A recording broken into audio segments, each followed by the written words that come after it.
গত 2 দিন আগে আমাদেরকে মিটিং এর কথা বলে, কর্মশালার কথা বলে আমাদেরকে ডাকা হয়েছে পর্যটনে। আমরা সেখানে সর্বোচ্চ প্রস্তুতি নিয়ে, সর্বসংখ্যক লোক নিয়ে আমরা সেই মিটিং অ্যাটেন্ড করি। ছিল সেখানে কর্মশালা, কিসের কর্মশালা? এই বাটপাড়ি কর্মশালা নামে সেই একক সিদ্ধান্ত নিয়েছিল সেখানে। সেই সিদ্ধান্ত কি? স্টুডেন্ট উপস্থিত থাকবে না, ছাতাবাস এভাবে চলবে না, এভাবে চলবে না। কিসের মাধ্যমে চলবে? সে কি সেখানে কি আমাদেরকে সে একক সিদ্ধান্ত জানিয়ে দেয় যে আমার আন্ডারে 2টা কম্পিউটার চলবে, সেখানে আমরা ছবি দেব, সেখানে আমরা কাজ করবো, অন্য কোনো ঘর মালিক থাকতে পারবে না। আমাদের যারা কম্পিউটারে অপারেটর ছিল, যারা ক্যামেরাম্যান ছিল, সেই দাবি কেউ মানে না। আমাদের কম্পিউটার অপারেটর বলেন, তারপরে ক্যামেরাম্যান, 2 দিন কর্মবিরতি দেওয়ার পরে আমাদেরকে একটি মহল, মহল কি বললো, আমি কথা বলবো,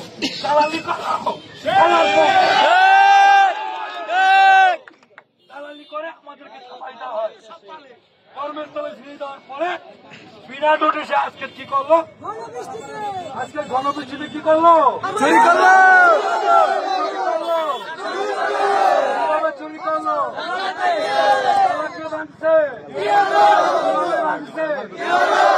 সবাই দেখছেন। আপনারা জানেন বিসমিল্লাহির রহমানির রহিম।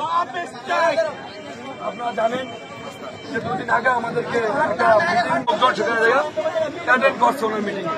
উনি সেখানে সিদ্ধান্ত নেয়, উনি সেখানে সিদ্ধান্ত নেয় যে আপনাদেরকে ডাকা হয়েছে এই জন্য এটা সিদ্ধান্ত নেওয়া, সেখানে কোনো কম্পিউটার ঘর থাকবে না, আমার আন্দাজ দিলে ঘর থাকবে, আমি সেখানে ছবি দেওয়ার ব্যবস্থা করে দেবো, আমার লোক পরিচালনা করবে। কিন্তু ক্যামেরাম্যানরা সে ব্যবস্থা রাজি হয় না। যখন রাজি না হয়েছে তারা কর্মসূচি পালন করলো, কাজ করবে না, তার কর্মবিরতি পালন করছে, দেখতে কাজ করবে না। যখন কর্মবিরতি পালন করলো, প্রথম দিন কর্মবিরতি গেল, দ্বিতীয় দিন আমাদের মানববন্ধন। মানববন্ধনে আমাদের তার পক্ষ থেকে কিছু লোক আসছে, তার দালাল হইয়া বিচ ম্যানেজমেন্টের সদস্য, তারা এসে বলছে যে আমরা তার সাথে কথা হয়েছে, আগে যেভাবে চলছে সেভাবে চলবে, তার যে ধারাবাহিকতা ছিল, তাদের কথা ছিল সেটা প্রত্যাহার করবে। সেই বলে আমাদেরকে আমাদের এলাকার যারা কর্মস্থলে কর্মবিরতি ছিল তাদেরকে কর্মস্থলে পাঠাই দেওয়া হলো।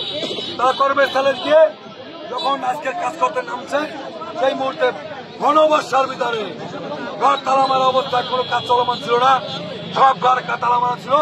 এগুলো নিজে দাঁড়িয়ে নিজের হাতে ঘর ভেঙে আমাদের কোটি টাকার কম্পিউটার লুট করে নিয়ে গেছে।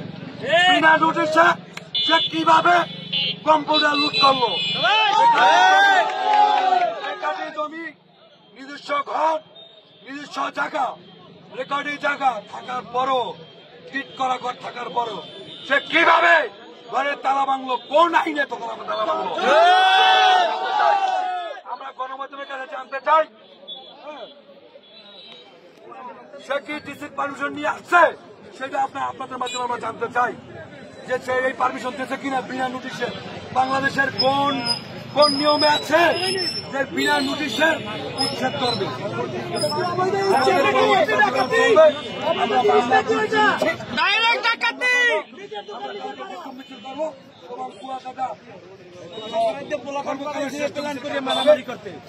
কাপড় পরে কালকে মিছিল হবে।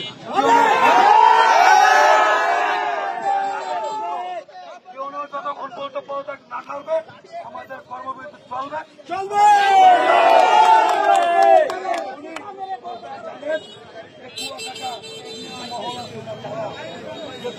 মাধ্যমে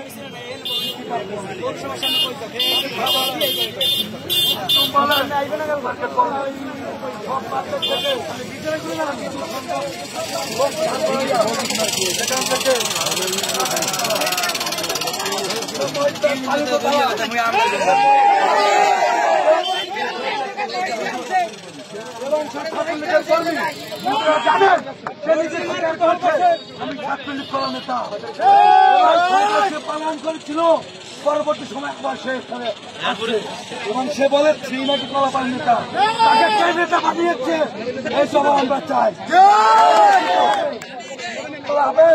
ভালো থাকবেন আবার কালকে হবে ইনশাআল্লাহ। আসসালামু আলাইকুম।